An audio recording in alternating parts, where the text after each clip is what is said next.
ন্যায় বিচার পাওয়ার আশায় মানুষ আদালতের দ্বারস্থ হন, কিন্তু দীর্ঘ অপেক্ষা ও মানসিক চাপ অনেক সময় হতাশার জন্ম দেয়। এমন এক ঘটনা দেখা মিলেছে ফেনীতে, যেখানে আদালতের শুনানির সময় এক নারী বিচারপ্রার্থী নিজের মন মতো বিচার না পেয়ে বিষ পান করেছেন।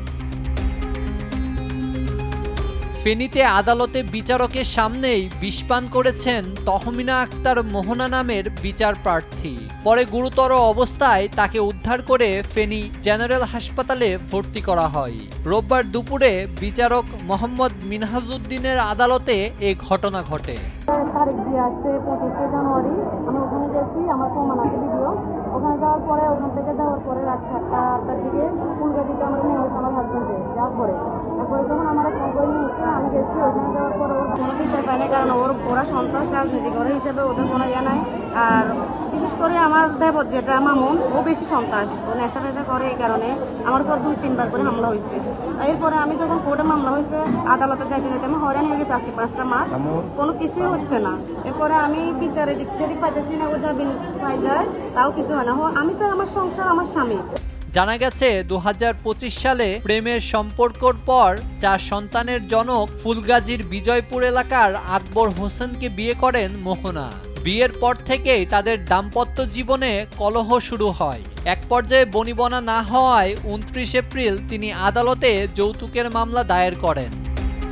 অভিযোগ রয়েছে, বিয়ের পর থেকেই স্বামী ও তার পরিবারের সদস্যদের দ্বারা শারীরিক ও মানসিক নির্যাতনের শিকার হতেন মোহনা।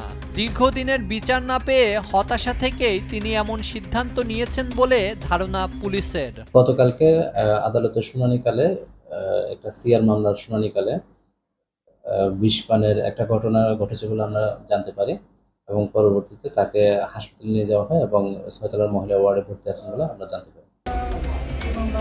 বিয়ের পর থেকে মোহনাকে স্ত্রীর মর্যাদা না দিয়ে নির্যাতন করা হতো বলে অভিযোগ করেন মোহনার আইনজীবী জহির উদ্দিন মামুন। আমার বাদী মোহনাকে আসামি গাছের সাথে বেঁধে মারধর করলেন।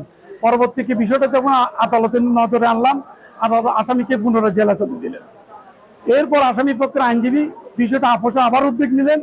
তখন আমরা বললাম যে যেহেতু ওনার আগের একটা স্ত্রী সন্তান আছে, দ্বিতীয় বিয়ে, বাদিনীকে আলাদা বাসায় থাকতে হবে ওনার বলছে। আমরা বলছি তিনি একা সম্মতিতে থাকবেন না, সেটা পারিবারিক সিদ্ধান্তই থাকতে হবে। সেক্ষেত্রে স্বামীর মা, স্ত্রী সকলের সম্মতিতে একটা ভাড়া বাসা থাকতে হবে। সে নিরিখে আদালত সম্মত হলেন যে গতকাল পর্যন্ত ওনাকে জামিন মঞ্জুর করলেন, যেন ওনাকে আলাদা ভাড়া বাসায় থাকার ব্যবস্থা করেন। কিন্তু যখনই আসামি পক্ষে এই ধরনের কোনো কার্যক্রম না করে, আপোষের কোনো উদ্যোগ না নিয়ে, বরং তার উপরে মামলা প্রত্যাহারের জন্য ভয়ভীতি দেখাচ্ছে, তখন এই মামলার বাদিনীটা ডিপ্রেশনে গিয়েছে। ডিপ্রেশনে গিয়ে প্রকাশ্য আদালতে বিচারকের সামনে সে নিজেকে বিষ পানে আত্মহত্যার প্রচেষ্টা চালিয়েছে। ঘটনাটি বিচার প্রক্রিয়া ও দীর্ঘদিনের মানসিক চাপের একটি করুণ চিত্র তুলে ধরেছে। ন্যায় বিচারের প্রত্যাশায় থাকা একজন নারীর এমন সিদ্ধান্ত বিচার ও সামাজিক ব্যবস্থা নিয়ে নতুন করে প্রশ্ন তুলেছে। নিউজ ডেস্ক, দেশ টিভি।